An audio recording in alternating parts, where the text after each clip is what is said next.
network that means business now transmitting live to the world. What I Want to Know show.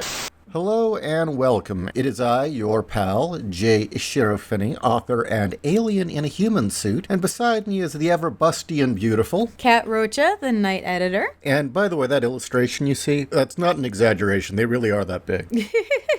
I wish I had those muscles, though. Yeah, well, we can be a little idealized. You have the waistline, though. I do have the waistline. Of course, you said if we got robot bodies, you'd look like Noi. Yeah, but with my tits. But with bigger tits? Yeah. How many women would admit that? Not many. Today, we're going to talk about the Alec Baldwin situation. I'm just going to be blunt. The people who make these kinds of videos on the non-woke side of the community tend to be more decent, and I'm seeing a lot of sympathy giving Alec Baldwin the benefit of the doubt.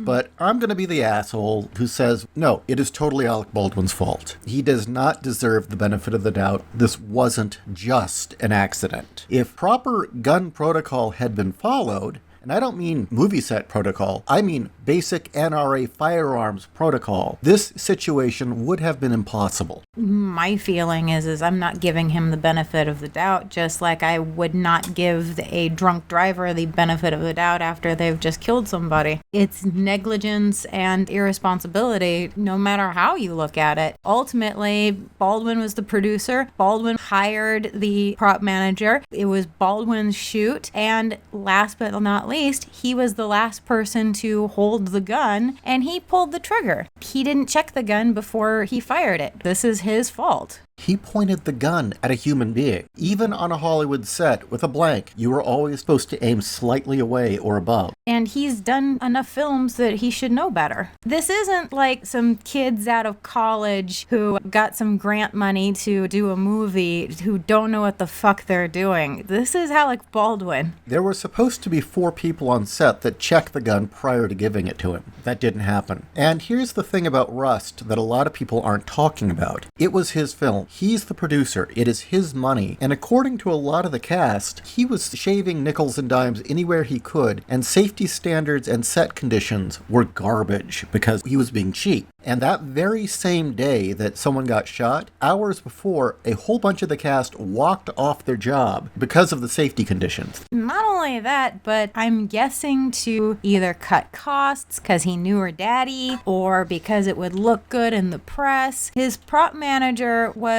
some 24-year-old girl who her daddy was a well-known prop manager, but that doesn't mean that she knows what she's doing. And apparently, she said in an interview that she almost didn't take the job because she didn't feel that she was up to the task. Okay, some people take on challenges that might feel are too big for them because of reasons. The fact that she felt nervous loading blanks into a gun, quote, that it was the scariest part of her job. The scariest part of her job was loading a blank into a revolver. And then she said it scared her because she didn't know how to do it. How do you not know how to load a revolver just in general? How do you become the armorer on a set without knowing how to properly load a firearm? How do you have her daddy and not know how to properly load a firearm? Obviously, this was a quota hire. And apparently she was keeping blanks and live rounds in the exact same box. What the fuck? They're lucky only one person's dead. Yes, crew walked off the set. That should be telling. How was she not smacked upside the head and get off my set the second that was found? Yes, I understand this was not a union job. And if this was a union job, the unions would have pulled her card immediately and she never would have worked in this town again. That and Baldwin would have been slapped with all sorts of violations. Yes,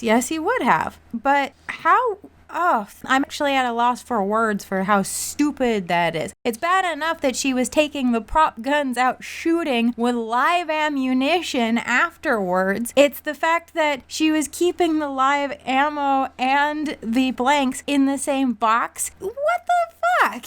The crew apparently all through the shoot repeatedly complained about the lack of gun safety. Baldwin ultimately is responsible. It's his shoot. He's the producer. He hired the bitch. He was the last person to hold the gun. He should have checked the gun before he fired it. He pointed it at an actual person and he pulled the trigger. Is it a horrible accident? Yes, and I wouldn't wish that on anyone, but he is 110% responsible. She, on the other hand, should also be slapped with manslaughter charges because it was her negligence that caused this to happen. And it's not like they didn't have forewarning. This is why I don't really consider this an accident. There had already been 2 misfires on the set. You have 2 misfires already, and you don't change the work conditions? Well, if it's 2 misfires from the same person because that person is being a dumbass, you kick them off the set. If they're misfires because the prop itself is faulty, you immediately stop using that prop and you get a replacement. Well, apparently also,